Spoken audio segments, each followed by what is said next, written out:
جاری رکھا جائے گا۔ برآمد شدہ اشیاء کو مزید قانونی کارروائی کے لیے کسٹم حکام کے حوالے کر دیا گیا۔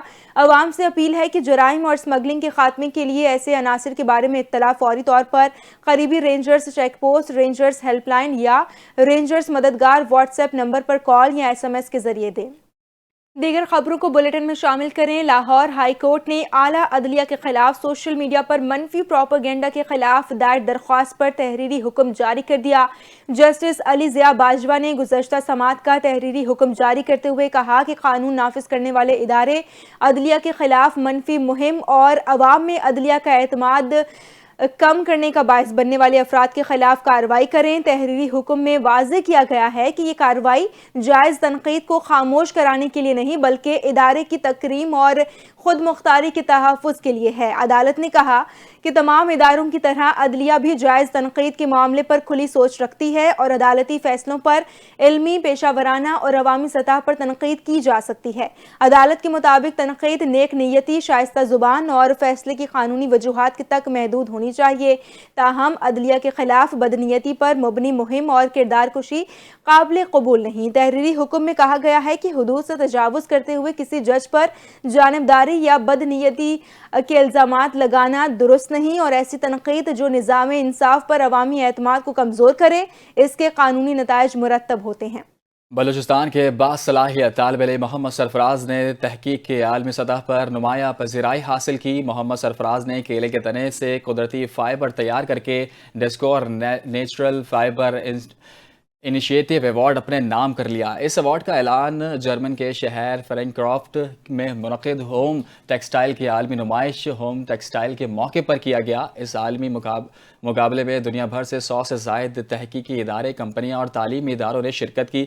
محمد سرفراز کے منصوبے کو ماحولیاتی اہمیت اور تجارتی صلاحیت کے باعث خصوصی توجہ حاصل ہوئی۔ انہوں نے 4 سال کی محنت سے کیلے کے تنے سے اعلیٰ معیار کا فائبر تیار کیا اور یہ اعزاز اپنے اساتذہ اور بلوچستان کے باصلاحیت نوجوانوں کے نام کیا۔ یہ کامیابی پاکستان کے ہونہار بلوچ نوجوان کے لیے باعث فخر قرار دی جا رہی ہے۔ پاکستان میں جدید ٹیکنالوجی کے عالمی معیار کے سب سے بڑے ایونٹ 27ویں ITCN ایشیا 2026 کا لاہور ایکسپو سینٹر میں شاندار آغاز ہو گیا۔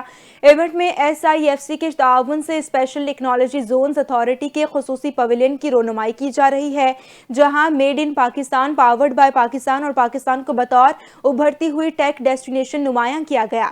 Chief market development officer SDZA حمزہ سعید اورگزئی کے مطابق گزشتہ 4 برسوں میں ملک بھر میں 32 اسپیشل ٹیکنالوجی زونز قائم کیے جا چکے ہیں، جن میں 200 سے زائد ٹیکنالوجی کمپنیاں اور 27,000 سے زیادہ ٹیک پروفیشنلز کام کر رہے ہیں۔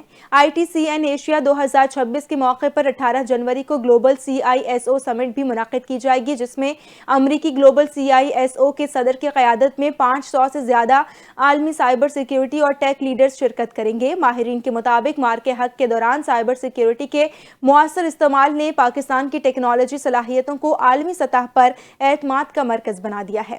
وائٹ ہاؤس نے ٹرمپ کے منصوبے کے تحت غزہ بورڈ آف پیس کے اراکین کو ناموں کے اعلان کر دیا۔ وائٹ ہاؤس کے مطابق میجر جنرل جسپریت جیفرز عالمی استحکام فورس کے کمانڈر مقرر کیے گئے ہیں۔ وزیر خارجہ مارکو روبیو، ٹرمپ کے نمائندہ خصوصی اسٹیو وٹکوف اور امریکی صدر کے داماد جیرڈ کشنر بھی بورڈ آف پیس میں شامل ہوں گے۔